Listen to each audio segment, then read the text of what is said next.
Le slam était considéré comme un mouvement d'expression populaire. C'était pas au départ initialement en marge des circuits artistiques traditionnels, mais aujourd'hui c'est très largement diffusé et médiatisé.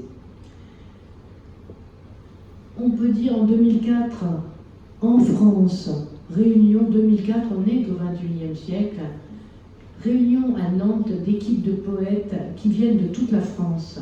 C'est organisé par ce grand slam national, ça sera plus simple, hein, le GSN, un groupe grand slam national, se réunit avec des équipes et viennent représenter leur communauté. Plusieurs rounds sont organisés et les équipes se rencontrent, les poètes sont tirés au sort et déclament leurs textes en présence du public et d'un jury composé de plusieurs personnes. Et les scènes européennes et maintenant fait recette et est connue. Et au Québec notamment, pas seulement en Europe, mais le genre est très prisé. Les Canadiens sont toujours en avance sur nous en fait. C'est-à-dire que dès les années 70, il y a la tradition des lectures poétiques. Est une poésie qui est souvent décrite comme une poésie de liberté d'expression. Il faut savoir que ça comporte des règles strictes. Les rencontres de slam sont ouvertes à tous. Elles se déroulent dans des lieux où le public est demandeur. Ça peut être bibliothèque, café, centre social, structure éducative, même les prisons, les hôpitaux. Les poètes peuvent aborder n'importe quel sujet dans n'importe quel style de poésie, en vers, en prose, en format libre. Ni instrument de musique par rapport au rap, la grosse différence, ni bande enregistrée, pas d'accessoires. Chaque poème ne doit pas dépasser 3 minutes. Et puis le présenteur de la scène slam tire au sort les candidats. Donc il y a une donne d'improvisation également qui rend les choses encore plus puissantes. Enfin, dernière chose à dire, Slam est le titre d'un film américain de Mark Levin qui a été récompensé par une caméra d'or au Festival de Cannes en 1998. Ça raconte l'histoire d'un poète-rappeur qui survit en prison grâce au slam.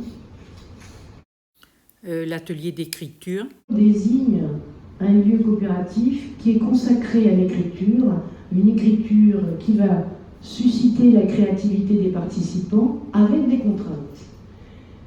Ça nous vient, cette pratique, des États-Unis, pour qui, depuis des générations, écrire ne s'apprend pas. Alors, en outre-Atlantique, eh bien, on est plus pragmatique et on se dit, s'il y a talent, pourquoi ne pas en profiter avec des techniques qui permettent d'améliorer justement cette écriture. Les ateliers d'écriture pourraient remonter à Louise Michel, l'une des figures de la Commune, puisque emprisonnée, elle a utilisé cette forme d'exercice avec les Kanaks qui l'entouraient, de façon à l'utiliser comme un outil pédagogique qui leur ont permis de s'exprimer plus volontiers.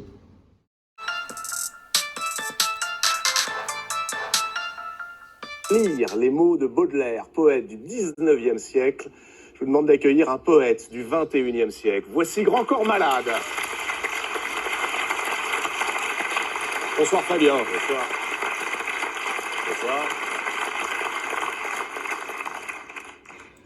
Alors je vais commencer par un incontournable, l'invitation au voyage. Mon enfant, ma sœur, songe à la douceur d'aller là-bas vivre ensemble. Aimer à loisir, aimer et mourir au pays qui te ressemble. Les soleils mouillés de ces ciels brouillés pour mon esprit ont les charmes si mystérieux de tes traîtres yeux brillant à travers leurs larmes. Là, tout n'est qu'ordre et beauté, luxe, calme et volupté. Des meubles luisants polis par les ans décoreraient notre chambre, les plus rares fleurs mêlant leurs odeurs aux vagues senteurs de l'ambre. Les riches plafonds, les miroirs profonds, la splendeur orientale, tout y parlerait à l'âme en secret, sa douce langue natale. Là, tout n'est qu'ordre et beauté, luxe, calme et volupté. Vois sur ces canaux dormir ces vaisseaux dont l'humeur est vagabonde. C'est pour assouvir ton moindre désir qu'ils viennent du bout du monde. Les soleils couchants revêtent les champs, les canaux, la ville entière, d'hyacinthe et d'or. Le monde s'endort dans une chaude lumière. Là, tout n'est qu'ordre et beauté, luxe, calme et volupté. Baudelaire.